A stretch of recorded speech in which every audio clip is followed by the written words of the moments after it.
दोस्तों, परीक्षा पे चर्चा सरकार द्वारा कराया जाने वाला एक ऐसा कार्यक्रम है जिसमें कुछ चुने हुए छात्र प्रधानमंत्री से सीधे संवाद कर सकते हैं और उनसे प्रश्न पूछ सकते हैं।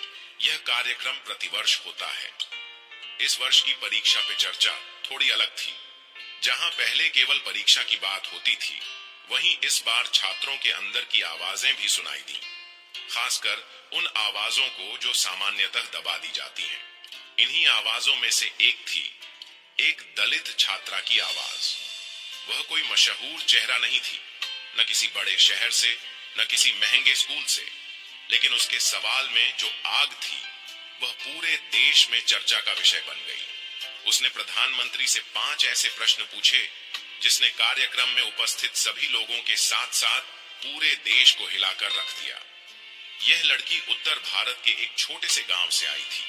उसका चयन एक निबंध प्रतियोगिता के जरिए हुआ था जिसमें उसने लिखा था, मुझे परीक्षा से डर नहीं लगता, मुझे भेदभाव से डर लगता है। उसके इसी भावुक, सच्चे और सशक्त विचार ने उसे इस बड़े मंच तक पहुंचा दिया। यह लड़की न केवल अपनी पढ़ाई में तेज थी, बल्कि उसमें जातिगत अन्याय के विरुद्ध सवाल उठाने का साहस भी था, और यही साहस उसे भरी सभा में प्रधानमंत्री नरेंद्र मोदी से सीधा सवाल पूछने की हिम्मत दे गया। जब वह मंच पर पहुंची तो देश के लाखों छात्रों की नजरें उस पर थी, लेकिन उसकी आंखों में झिझक नहीं, बल्कि एक शांत विद्रोह था। एक ऐसा विद्रोह जो शब्दों में ढलकर देश के सबसे शक्तिशाली व्यक्ति से टकराने वाला था। वह मंच पर गई, हाथ में माइक लिया और बिना किसी हिचक के उसने प्रधानमंत्री से सवाल पूछना प्रारंभ किया। दोस्तों, मैं चाहूंगा कि आप लोग उस दलित लड़की के 5 सवालों को ध्यानपूर्वक सुने, खासकर 5वें सवाल को, जिस पर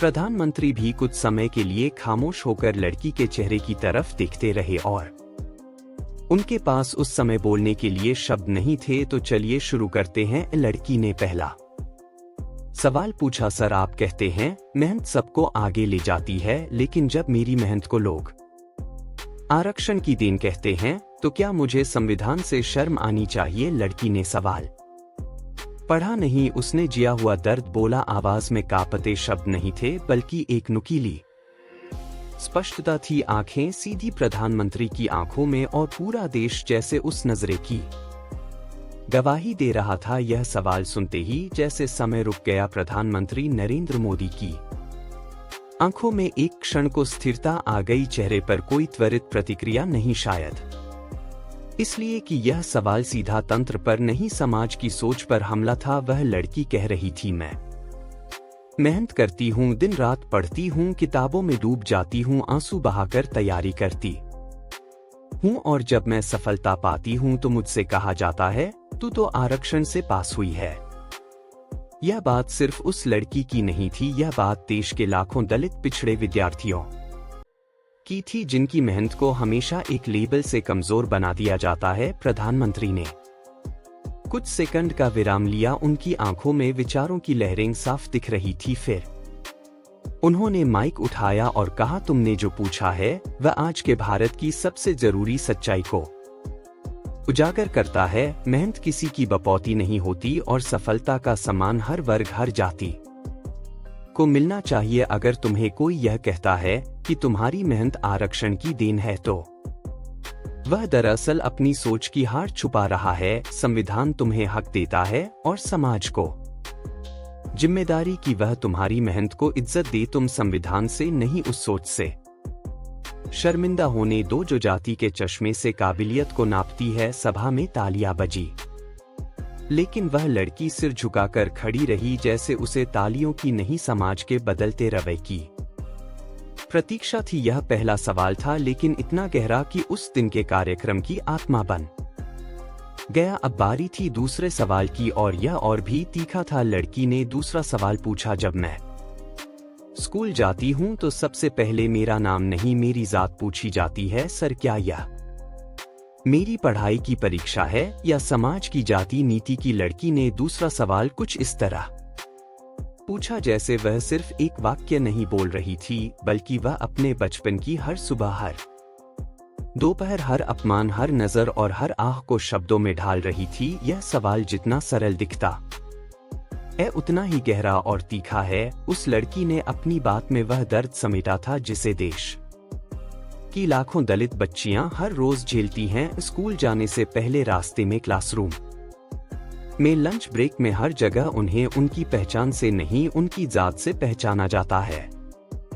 उसके चेहरे पर उस समय किसी राजनीतिक आंदोलन का चेहरा नहीं था। वह सिर्फ एक बच्ची थी जो यह पूछ रही थी कि जब वह शिक्षा के लिए स्कूल जाती है तो सबसे पहले उसकी काबिलियत नहीं उसकी जात क्यों देखी जाती है। प्रधानमंत्री नरेंद्र मोदी यह सुनकर शांत हो गए। उनकी आंखें मंच से कुछ दूर शून्य में दिखने लगी। वह कोई त्वरित जवाब नहीं देना चाहते थे क्योंकि यह सवाल नीतियों से ज्यादा सामाजिक मानसिकता पर था।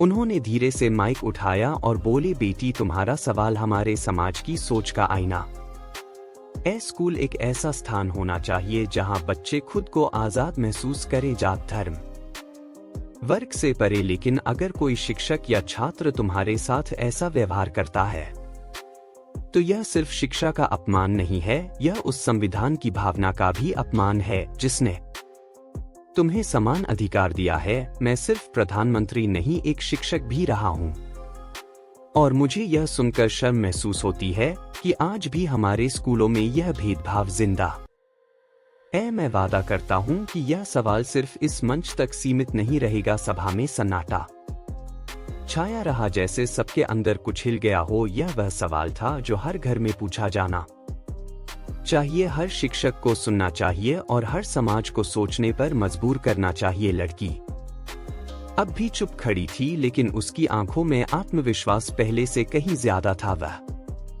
जानती थी अब उसका सवाल हवा में नहीं, देश के सबसे ऊंचे मंच पर गूंज चुका है।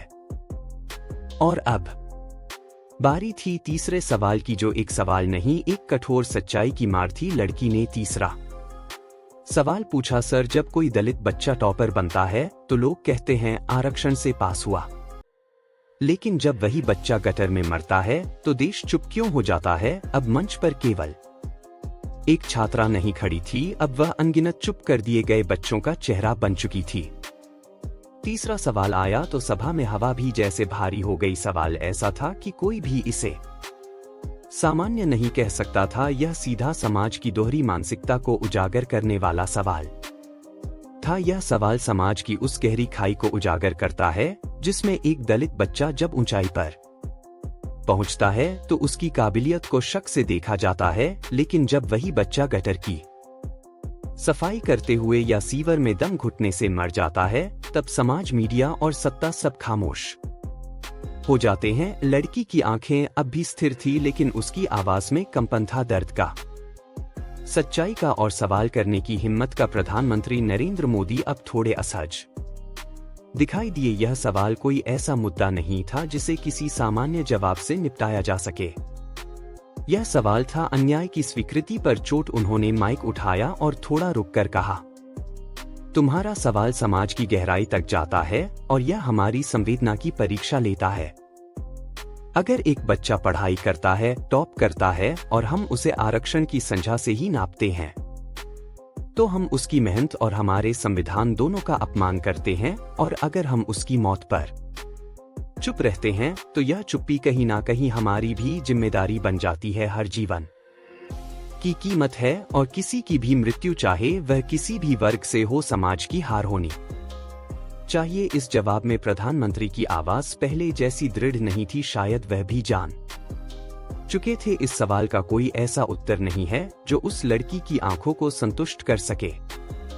सभा अब भी शांत थी, तालियां नहीं बजी, कोई हलचल नहीं हुई, जैसे सबको यह समझ आ गया हो कि आज सिर्फ बातें नहीं, आत्ममंथन हो रहा है। तीसरे सवाल ने यह साफ कर दिया था कि यह कोई सामान्य संवाद नहीं था, यह वह पल था जहां बोलने की हिम्मत चुप रहने वालों पर भारी पड़ रही थी। अब लड़की ने अपना चौथा सवाल पूछा, अगर सबका साथ, सबका विकास सच है तो फिर दलित बच्चों को आज भी मंदिर में घुसने से क्यों रोका जाता है? जब लड़की ने यह चौथा सवाल पूछा तो मंच का मौन जैसे और गाढ़ा हो गया। यह सवाल सिर्फ व्यवस्था या शिक्षा से जुड़ा नहीं था यह सवाल, भारत की आत्मा से जुड़ा था यह सवाल, उस पवित्रता के भ्रम को चुनौती दे रहा था जो धर्म के नाम पर भेदभाव और बहिष्कार को आज भी न्यायोचित ठहराती है। यह सवाल सिर्फ एक मंदिर की बात नहीं कर रहा था, यह एक पूरी मानसिकता पर चोट थी। वह मानसिकता जो भगवान को तो सर्वसमर्थ मानती है, लेकिन उसकी मूर्ति के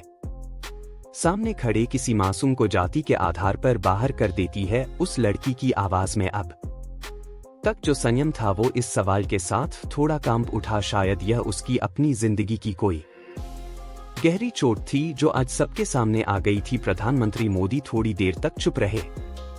उनकी आंखें इस बार मंच पर उस लड़की से नहीं, अपने भीतर कुछ तलाशती दिखाई दी। फिर उन्होंने धीमे लेकिन दृढ़ स्वर में कहा, तुमने जो पूछा है वह सिर्फ सवाल नहीं है, वो हमारे समाज की आत्मा का दर्पण है। भगवान सबके हैं, जाति के नहीं। कोई भी जगह, कोई भी मंदिर अगर किसी को उसकी जाति के कारण बाहर करता है तो वह आस्था नहीं, अंधविश्वास है। सबका साथ, सबका विकास तभी सच्चा है जब हम हर बच्चे को, हर नागरिक को उसके अधिकार बिना शर्त दें। मंदिर से लेकर संसद तक उन्होंने आगे कहा, सरकार कानून बना सकती है, लेकिन सोच का बदलाव समाज को खुद करना पड़ेगा। और उस बदलाव की शुरुआत ऐसी बेटियों से होती है जो बिना डरे पूछती हैं क्यों। सभा अब तक सबसे अधिक गंभीर थी। कुछ लोग चुपचाप आंखें पोंछते दिखे। किसी के दिल में अपराध बोध था, किसी के दिल में प्रेरणा। लड़की अब भी मंच पर खड़ी थी, लेकिन अब उसकी मौजूदगी एक सवाल नहीं, एक आंदोलन बन चुकी थी। अब तक जिन विषयों को केवल सामाजिक मुद्दा कहकर टाल दिया जाता था, वे अब प्रधानमंत्री की प्रतिक्रिया के साथ देश की चेतना में दर्ज हो चुके थे। और अब रह गया था अंतिम सवाल, जो शायद सबसे गहरा, सबसे निजी और सबसे मार्मिक था। अब लड़की ने अपना अंतिम सवाल प्रधानमंत्री से पूछा, सर, क्या आपको कभी अपने नाम या जाति की वजह से परीक्षा से पहले डर लगा है, जैसे मुझे हर बार लगता है? पांचवा और आखिरी सवाल आया तो सब कुछ जैसे थम गया। अब यह सवाल किसी नीति, किसी व्यवस्था या समाज के अन्याय से नहीं था, यह सवाल था आत्मा के भीतर की उस डर की बात जिसे एक बच्चा परीक्षा से पहले नहीं बल्कि अपनी पहचान से पहले महसूस करता है। यह सवाल ना किसी को दोष दे रहा था, ना किसी पर आरोप लगा रहा था, यह सिर्फ एक मासूम लेकिन बेहद शक्तिशाली जिज्ञासा थी कि क्या देश के सबसे ताकतवर इंसान को कभी उस डर का सामना करना पड़ा है जो वह बच्ची रोज रोज झेलती है। वह लड़की बता रही थी कि वह कितनी भी पढ़ ले, कितनी भी तैयारी कर ले, परीक्षा से एक दिन पहले उसे यह डर नहीं होता कि सवाल कैसे आएंगे, बल्कि यह डर होता है कि अगर वह अच्छा कर गई तो लोग कहेंगे जाति से पास हो गई, और अगर वह असफल रही तो कहेंगे जाति के कारण पढ़ ही नहीं सकती। प्रधानमंत्री नरेंद्र मोदी इस बार एक गहरी सांस लेते दिखाई दिए। यह सवाल उनके अपने अतीत को छू रहा था, एक ऐसा अतीत जो उन्हें चाय बेचने वाले एक सामान्य परिवार से यहां तक लेकर आया था। उन्होंने एक क्षण अपनी आंखें बंद की और फिर माइक उठाया, बेटी, तुम्हारा सवाल सीधा मेरे दिल तक पहुंचा है। मैंने भी जीवन में बहुत बार यह महसूस किया है कि मेरी पहचान को मेरी काबिलियत से ऊपर रखा गया। लोग नाम या जात पूछकर यह तय करने लगते थे कि मैं क्या कर सकता हूं और क्या नहीं, लेकिन मैंने यह सीखा है कि डर को जवाब दिया नहीं जाता, उसे जीता जाता है। और जब तुम जैसी बेटियां इस तरह के सवाल लेकर मंच पर आती हैं, तो मैं निश्चिंत हो जाता हूं कि अब डर की नहीं, साहस की पीढ़ी आ रही है। सभा में कुछ बुजुर्ग शिक्षकों की आंखें भर आई। शायद उन्होंने पहली बार किसी मंच पर इस गहराई से डर को पहचानते हुए देखा और सुना था। वह लड़की अब कुछ नहीं बोली, उसने सिर झुकाया और माइक लौटा दिया, लेकिन उसका वो झुका सिर कभी ना उठने वाली आवाज बन गया। उसकी चुप्पी ही आज की सबसे जोरदार आवाज थी। पूरा कार्यक्रम खत्म हो गया था, लेकिन सवाल अभी भी हवा में गूंज रहे थे, किसी के जन में, किसी के दिल में और किसी की आत्मा में। यह वो सवाल थे जो एक बच्ची ने पूछे थे, लेकिन जवाब अब पूरे भारत को देना है। कार्यक्रम खत्म हो गया, मंच से लाइटें बुझ गई, कैमरे बंद हो गए, लेकिन वह 5 सवाल अब भी हवा में तैर रहे हैं। वह सिर्फ प्रधानमंत्री से नहीं पूछे गए थे, वह हर उस व्यक्ति से पूछे गए थे जो जात सुनकर नजरें फेर लेता है, हर उस शिक्षक से जो बच्चों को अंक से पहले उनकी पहचान में मापता है हर उस समाज से जो संविधान की बात करता है, लेकिन आचरण में उसे कुचल देता है। उस लड़की ने कोई आंदोलन शुरू नहीं किया, उसने बस सवाल पूछने की हिम्मत दिखाई, और सवाल जब ईमानदार होते हैं तो वह खुद आंदोलन बन जाते हैं। दोस्तों, आपको हमारी यह वीडियो कैसी लगी हमें कमेंट करके जरूर बताएं। हमें आपके ओपिनियन का इंतजार रहेगा। वीडियो को यहाँ तक देखने के लिए आपका बहुत बहुत आभार।